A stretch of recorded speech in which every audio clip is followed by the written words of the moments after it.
வணக்கம். SRS colour roofing Salem, Namakkal district Kollimalai அடிவாரத்தில் முத்துகாப்பட்டி பக்கத்தில் புதுசாக பண்ணியிருக்கிற ஒரு டபுள் டைல் ரூஃப், அதாவது ஒரு ஃபார்ம் ஹவுஸ்க்கான ரூஃப் தான் பண்ணியிருக்கோம். வாங்க அதை பற்றி முழுசாக உள்ளே போய் பார்ப்போம்.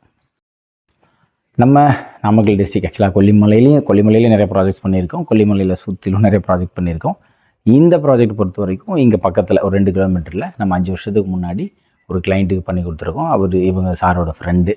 அவங்களுக்கு செஞ்சு கொடுத்ததை பார்த்துட்டு அவங்களுக்கும் நமக்கு அதை விட இன்னும் கொஞ்சம் பெஸ்ட்டாக பண்ணணும் அப்படிங்கிற மாதிரி கேட்டிருந்தாங்க. அப்புறம் நம்ம டீமோடு வந்துட்டு கிளைண்ட்டு கூட உட்காந்து டிஸ்கஸ் பண்ணி இது எப்படி வேணும் அப்படின்னு சொல்லி அவங்களோட தேவை என்னங்கிறத முழுசாக அனலைஸ் பண்ணிவிட்டு அதுக்கப்புறம் அவங்க சில மாடல்ஸ் ஃபோட்டோஸ்லாம் காமிச்சாங்க. ஸோ எல்லாத்தையும் நம்ம ஊரில் என்ன மெட்டீரியல் கிடைக்கும் அவங்க காமிச்சதில் அப்படிங்கிற மாதிரி எல்லாத்தையும் டீட்டெயிலாக அனலைஸ் பண்ணிவிட்டு கடைசியில் இந்த செட்டப் தான் இதுக்கு நல்லாயிருக்கும் அப்படிங்கிற மாதிரி ஃபைனல் பண்ணோம்.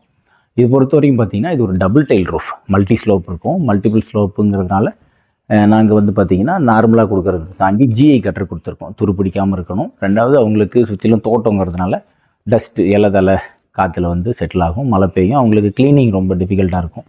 அப்படிங்கிறதுனால கொஞ்சம் நல்லா வைடு ஓப்பன் இருக்கிற மாதிரி ஜிஐயில் கட்டர் ப்ரொவைட் பண்ணியிருக்கோம். ஸோ ரெயின் வாட்டர் கலெக்ட் ஆகுது. சுற்றிலும் அரௌண்டு வந்து நம்ம யூபிவிசி கட்டர் கொடுத்துருக்கோம். அவங்க ப்ளம்பிங் லைன் பண்ணி ஹார்வெஸ்ட் பண்ணிட்டாங்க. டைல்ஸை பொறுத்த வரைக்கும் மேலே வந்து வின்னர் பிரிட்ஜர், அதாவது மோனீரோட grey colour concrete tile use பண்ணியிருக்கோம். உள்ளுக்குள்ளே பொறுத்த வரைக்கும் நம்ம 2 பக்கமும் சைடில் வந்து ஃபால் சீலிங் டைப்பில் கிளே டைல் யூஸ் பண்ணி முடிச்சிருக்கோம். சென்டரில் வந்து அந்த லுக் ஒரு பாரம்பரியமான ஒரு எஸ்தட்டிக் லுக் இருக்கணுங்கிறதுக்காக சீலிங்லேயே நம்ம கிளே டைல் யூஸ் பண்ணியிருக்கோம். பெயிண்டிங்கை பொறுத்த வரைக்கும் பார்த்திங்கன்னா நல்ல உட் ஃபினிஷிங்கு, உங்களுக்கு நல்ல அந்த கிரைன்ஸ் எல்லாம் பண்ணிவிட்டு இதை நம்ம டீம் பண்ணது தான். இதுவும் நம்ம பண்ணி கொடுத்துருக்கோம். ஸோ உட் ஃபினிஷிங்கில் பெயிண்டிங் இருக்குது. மற்றபடி எலக்ட்ரிக்கல் ஒர்க்கு அது எல்லாமே பக்காவாக முடிச்சிருக்கு. கிளைண்ட்டோட தேவையை தெரிஞ்சுக்கிட்டோம்.